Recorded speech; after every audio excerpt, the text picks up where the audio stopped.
Gunsmoke. Brought to you by L&M Filters. This is it. L&M is best. Stands out from all the rest.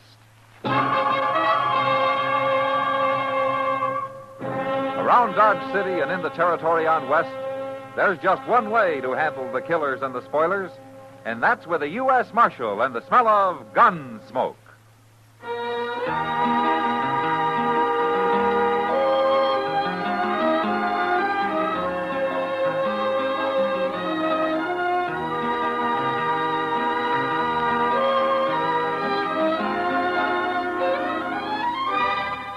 Gunsmoke, starring William Conrad. The transcribed story of the violence that moved west with young America. And the story of a man who moved with it. I'm that man. Matt Dillon, United States Marshal. The first man they look for and the last they want to meet. It's a chancy job, and it makes a man watchful. And a little lonely.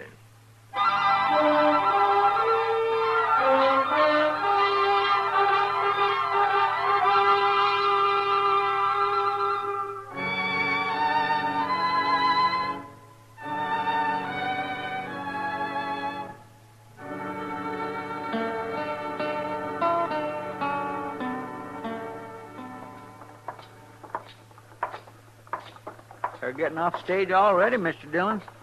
There's Miss Kitty. She got down first. That's over an hour late. I wonder what held them up. Oh, sometimes them drivers just won't bother to hurry. They can be awful stubborn. Well, anyway, it got here. Sure hope Miss Kitty enjoyed her visit in Ellsworth. She looks fine, don't she? Who's that she's talking to, Mr. Bodkin?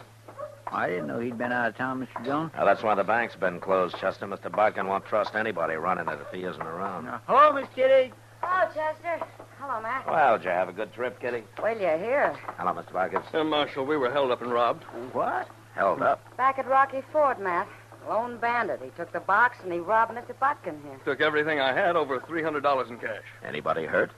The shotgun rider didn't think they were carrying enough in the treasure box to be worth fighting for. Guess he didn't care what happened to the passengers. Well, how much was in the box? Only about $500, the driver said. Well, what about the two other passengers and you, Kitty? Didn't he rob you? He didn't take a thing of mine. He singled me out, Marshal. Must have known I'm a banker. He made Mr. Botkin put his coat on the ground, and then everybody had to throw everything they were carrying onto it. But all he took was what Mr. Botkin had. I don't understand it at all, Marshal. He bowed to me, Matt. You should have seen him. Real gentlemanlike. Any idea who it was? No? He never spoke at all, Marshal. He used his six-gun to tell us what to do. What, did you ever see him before? You couldn't see him. He was wearing a flour sack over his head with eye holes cut in it. And the rest of him was covered with a long linen duster. He's real clever, that bandit. Well, there must be something. What kind of a horse was he riding? I never even looked at him. I did. And it was a mighty poor horse, too. It was a bay gelding, Marshal, with 4 white stockings and a blaze. Okay, we'll look for it as soon as I talk to the others. There's something strange about this business, Marshal. Why should I be the only passenger he robbed? Well, if I can find him, I'd like to ask him that myself, Mr. Bodkin.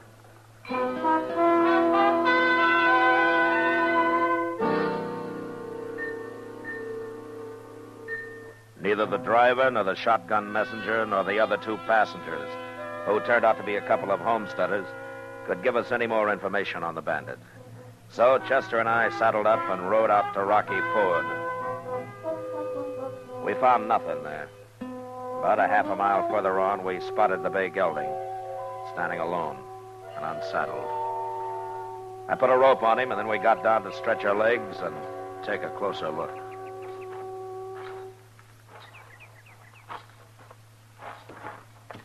Mr. Botkin was right, Mr. Dillon. He sure ain't much of a horse. Yeah, he's good enough, Chester. Good for us, you mean? He's put that bandit afoot already. Hey, Chester. Hmm? Come here. What? Hey, look at that brand. What? That's old man Miller's lazy am. That's Miller's horse, not the outlaw's. Nobody but a fool would ride a crowbait like that to hold up a stage, and this man's no fool. Well, but everybody saw him on this horse. He borrowed him, Chester, just long enough for the holdup. That way nobody saw his real mount. Well, now, ain't that smart? He head out that way? Yeah. Toward the river. Hell, I'm not even going to follow him. You're not? Now, once he hits the river, he'll swim downstream to a cattle crossing, and his tracks will be lost. And he's got about a 4-hour start on us anyway. Looks like he's going to get clean away, don't it? Chester. Hmm? Did you ever hear of Teddy Blue Fisher? Teddy Blue Fisher? Yeah. No, sir, I ain't. Well, he's got quite a reputation. I'm surprised you never heard of him. Why, what's he so famous for? For robbing the rich and sparing the poor. And for being quite a gentleman about the whole business. Nobody's been able to get enough evidence to charge him with anything that'd hold up in court. Why not?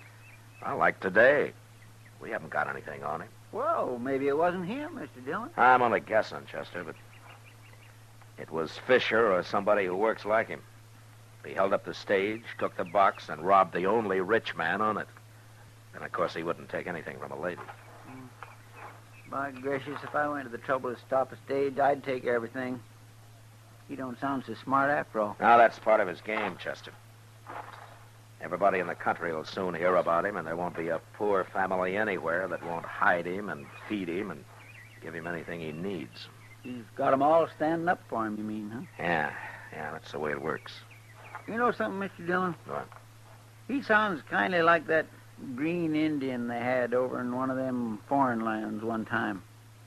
What? You know, Robin Head. You remember him? Robin Hood, Chester, and he wasn't an Indian. Yeah, but you're right.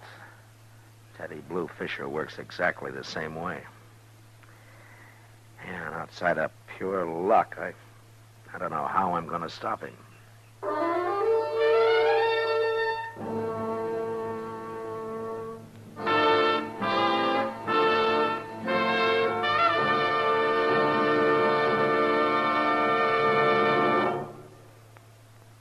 King size or regular, L&M is best.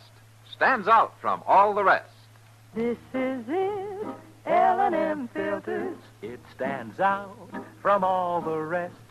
Miracle tip, much more flavor. L&M's got everything. It's the best. Yes, L&M is best. Stands out from all the rest. L&M stands out for flavor. Flavor. Flavor. The miracle tip draws easy. You enjoy all the taste.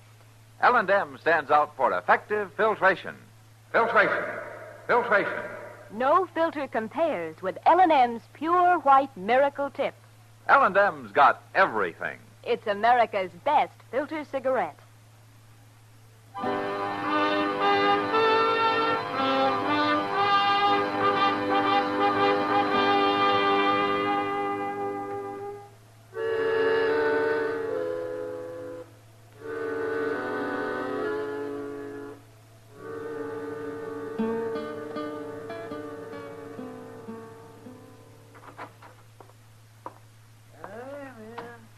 Hello, Matt.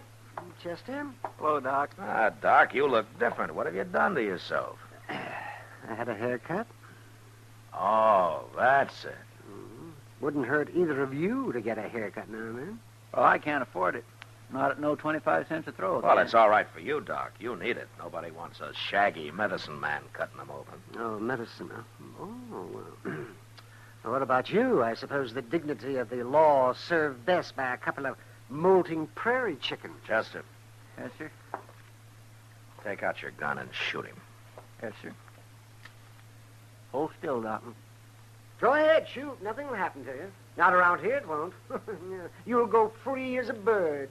You can run around like Teddy Blue Fisher and hold up stages and everything. No trouble at all. Not from the law. Wait a minute, Doc. Who told you about Teddy Blue Fisher? Teeters did. At the barber shop. He said everybody knows about him now. Oh, I expected that, but you got more to tell me, Doc, so go ahead. Well, I don't know why I bother, but since I'm already here, I guess I might as well. Well? Well, Fisher got a haircut just before I did, Matt. He did. Are you sure? He told Teeters who he was. Yeah, well, he's not wasting any time. What else did he tell Teeters? But said he was going to stay here and gamble for a few days. He's over at the Long Branch starting now. Now, he's got $800 for a stake. Well, you can't prove where he got it, can you? No, but there's something I can do. What's that? Look, Doc, his whole game's based on stealing from the rich. If I can stop it, maybe I can show him up for what he is. Well, you mean you think he's a fake? Now, did you ever hear of any outlaw admit he's nothing but a common thief? And a thief will steal from anybody, Doc, rich or poor, if he has to. Well, how are you going to stop him, man? Well, for one thing, I'm going to put 2 shotgun men on every stage that goes out of here. Men that'll shoot. Ah, that's a good idea. That's a good idea. Oh. But I hear Fisher's quite a gunman himself. Yeah, I know, Doc. I'd throw him in jail without evidence, but it'd only make him a martyr, and people would think more of him than ever. Now, I got to outsmart him somehow. If you can. Yeah, if I can.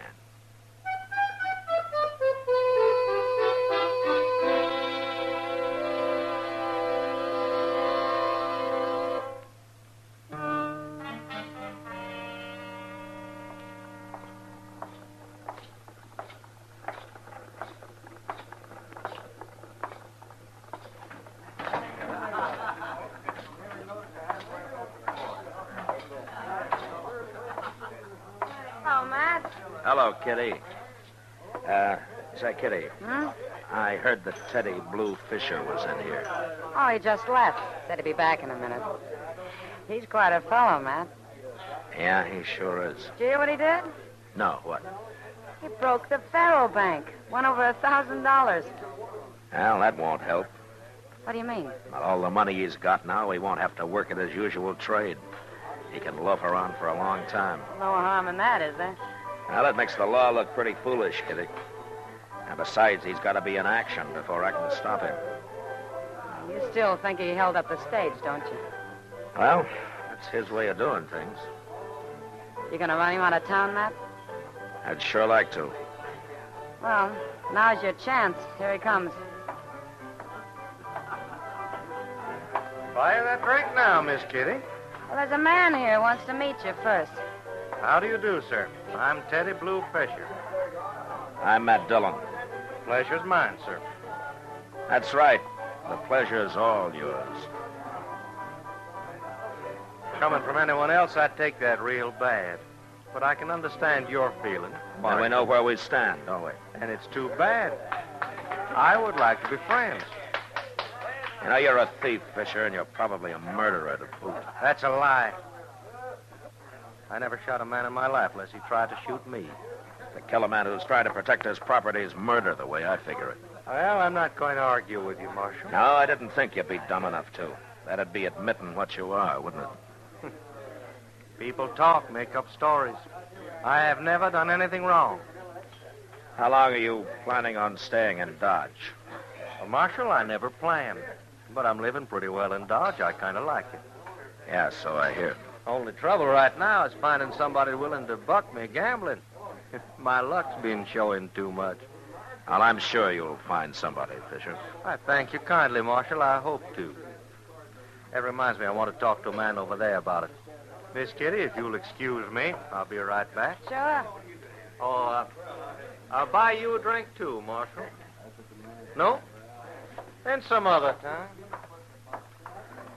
Kitty. Huh? I want you to do something for me. Yeah, You know Vent Butler? of course. Okay, now, when you're talking to Fisher, tell him you think maybe Vent will buck him at faro. Tell him Vent's the one man in Dodge who's got the bankroll and who's enough of a gambler to try it. Well, Matt, you know since Vint went straight, he's barely made enough to live on. Well, don't tell Fisher that. Well, I don't understand it, but I'll do it. Thanks, Kitty. I'll have Vent here in about a half hour.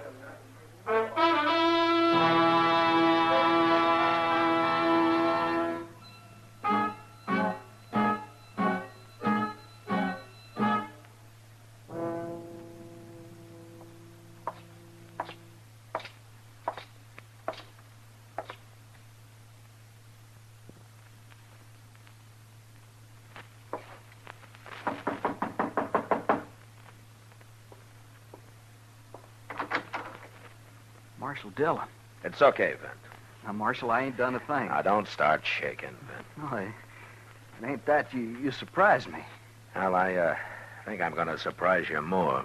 But let's go inside, huh? Sure. Come on in.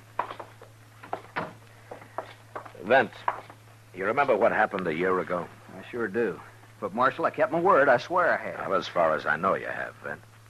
Good, you had me worried there. You remember I told you that if you went straight and quit dealing crooked, I'd give you a chance? You could have put me in jail the way things were, Marshal. Now, you're the most accomplished man with cards I ever saw, Vint. No, not anymore. I'm no better than any other man now. Tell me something. You know how to win dealing faro? Oh, I used to take 'em something fierce at faro. It was slaughter. How much money you got, Vint?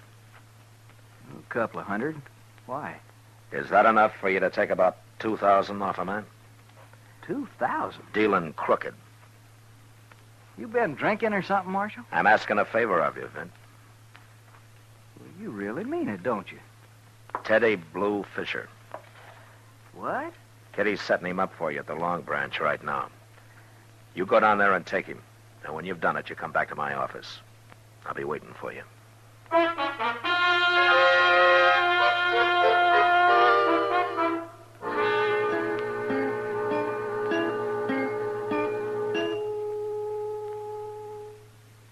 It's near midnight, Mr. Dillon. Yeah, Vint must be rusty. Maybe he's taking his time so as to get the full pleasure out of it. Well, he better take his time. If Fisher catches on to him, there's going to be trouble. Want me to go over and see what's happening? No, we better stay out of there, Chester, both of us. Yes, sir. Here comes somebody.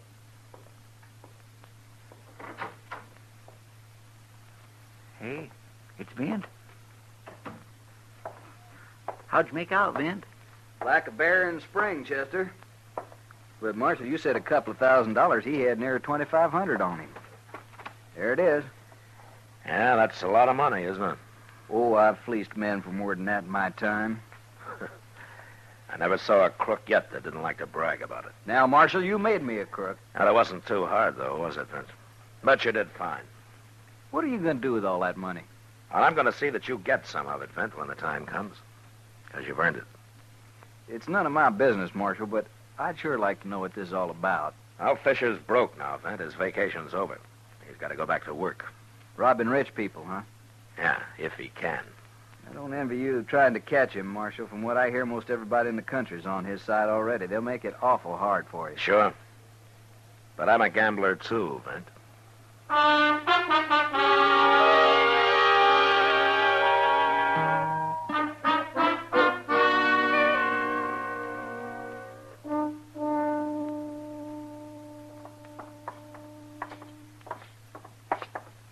By gracious, if I owned a bank, I'd want it busier than this, Mr. Dillon. Well, I wouldn't worry about Mr. Bodkin, Chester. He makes money even when it's closed. Oh, wait here, will you? I won't be long. Okay, sir. Oh, hello, Marshal. Come in, come in. You wanted to see me, Mr. Bodkin? Well, I couldn't get away to come tell you, Marshal. I thought you'd like to know right away. Oh, know what? Well, I rode out to Emmett Bauer's main ranch this morning. Wanted an appraisal on some new barns he's putting up. Yeah? And I took two men with me, Marshal. Clint Jones and Jeff Roberts. Now, they're good men. You bet they are. That same bandit, Marshal, with the flour sack and linen duster, tried to surprise us at Twin Grove. Well, what happened? Well, he put a couple of rifle shots near us from about a quarter-mile away. Thought we'd stop and give up, I guess. But the boys went right after him. Did they get him? No, he ran. He's got an awful fast horse, Marshal. They couldn't get close enough to even identify him. Yeah, well, that's his third attempt at a holdup this week. And his wildest. So what are you going to do? Well, he comes to town most every day, Mr. Bodkin. The next time he rides out, I'm going to be following him. I think he's through trying to rob people who are ready for him and who'll fight.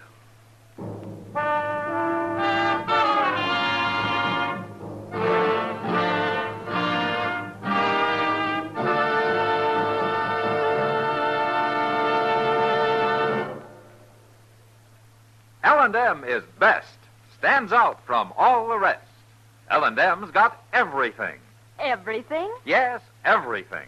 L&M stands out for flavor. The miracle tip draws easy, lets you enjoy all the taste.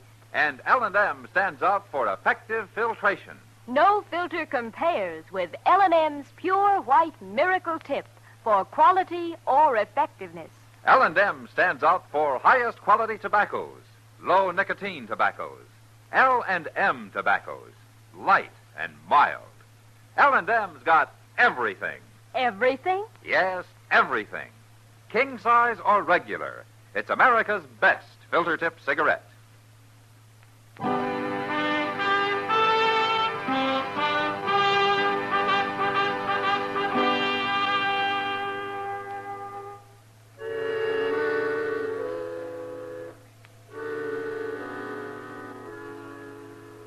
Mid-afternoon, Teddy Blue Fisher rode into Dodge. He stood around the plaza for a couple of hours, watched the stage pull out for Abilene with its 2 professionals riding shotgun, and then suddenly, seeming to make up his mind, he mounted his horse and rode slowly out of town. Shortly after, Chester and I were on his trail. About 10 miles north, he stopped at a clump of elder and waited for dusk, and then rode on another couple of miles to the house of a homesteader called Charlie Bowen. It was dark when he went inside, and Chester and I got down and crept up to the place on foot.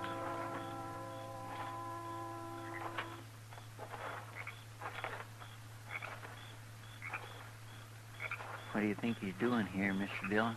We'll find out. Maybe they're feeding him. He's been so doggone broke all week. Yeah, maybe. Now, hold up a minute, Chester. What is it? You see where he tied his horse?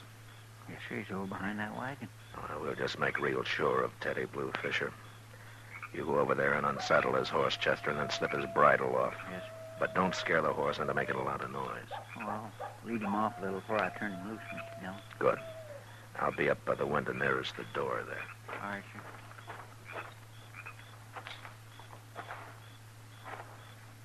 I wish I'd known you was coming, Mr. Fisher.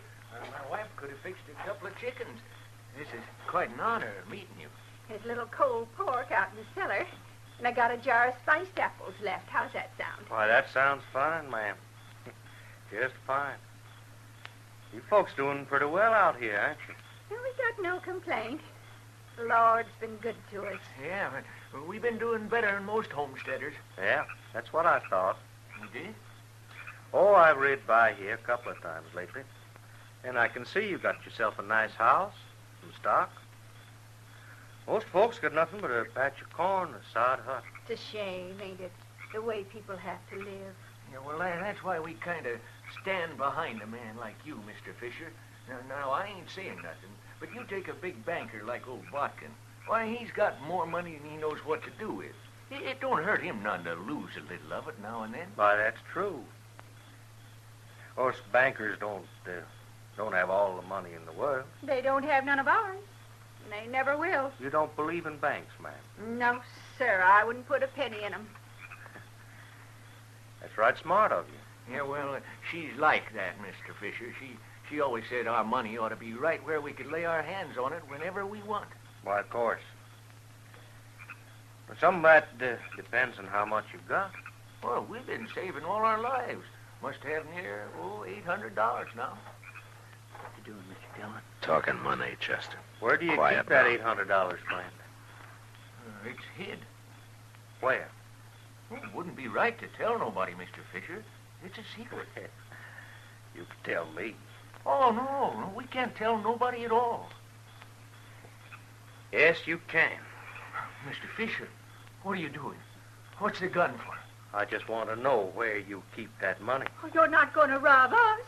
Oh, we're poor. I've robbed poor people before this. No, you haven't. Don't be fools. Now show me that money. You're a fake, Mr. Fisher. You're a liar. Sure, but nobody will ever find it out. I'm going to kill the both of you. No. But you can live a little longer. Just show me where that money is. Don't tell him, Charlie. I won't. He ain't going to rob us. I got to kill you anyways now. I'm going in, Chester. Stay back. Yes, sir. Now, where do you... All right, hold it, Fisher. Don't touch that gun or I'll bust your other arm. Marshal, he was going to shoot us.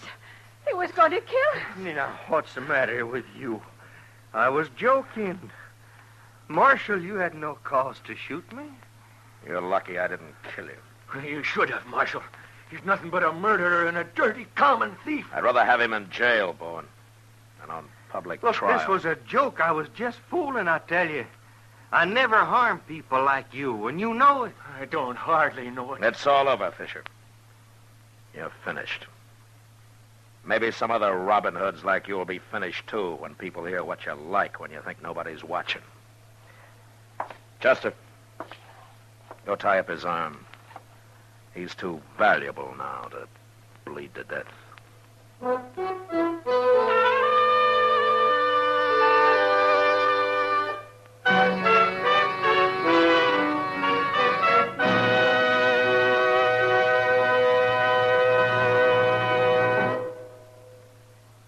Now our star, William Conrad. Thank you, George. Today, there's one filter cigarette that stands out from all the rest. L&M stands out for flavor, for effective filtration, for highest quality tobacco. L&M's got everything. That's what makes it America's best filter tip cigarette. Try L&M's king size or regular. I know you'll go for 'em.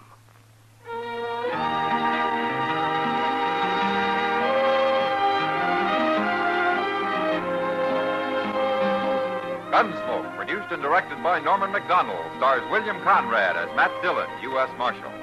Our story was specially written for Gunsmoke by John Meston, with music composed and conducted by Rex Corey. Sound patterns by Tom Hanley and Ray Kemper. Featured in the cast were Lawrence Dobkin, Harry Bartell, Helen Cleve, Joe Cranston, and Frank Cady. Parley Bear is Chester, Howard McNear is Doc, and Georgia Ellis is Kitty. Put a smile in your smoking. Try Chesterfield today. Instantly, you'll smile your approval of Chesterfield's smoothness. You want them mild. We make them mild. Mild and mellow, with the smooth, refreshing taste of the world's best tobaccos. Instantly, you'll smile your approval of Chesterfield's satisfaction. In the whole wide world, no cigarette satisfies like Chesterfield. Put a smile in your smoking. Try Chesterfield today.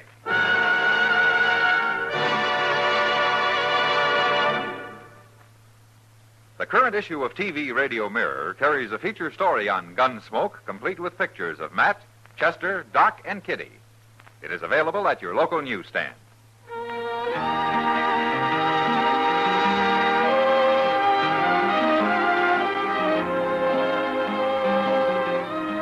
Listen to Chesterfield's two great radio shows every week.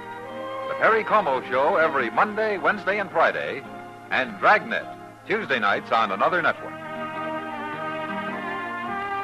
Remember, listen again next week for another transcribed story of the Western frontier when Marshal Matt Dillon, Chester Proudfoot, Doc, and Kitty, together with all the other hard-living citizens of Dodge, will be with you once more. It's America growing west in the 1870s. It's drama. It's Gunsmoke. Brought to you by L&M Filters. This is the CBS Radio Network.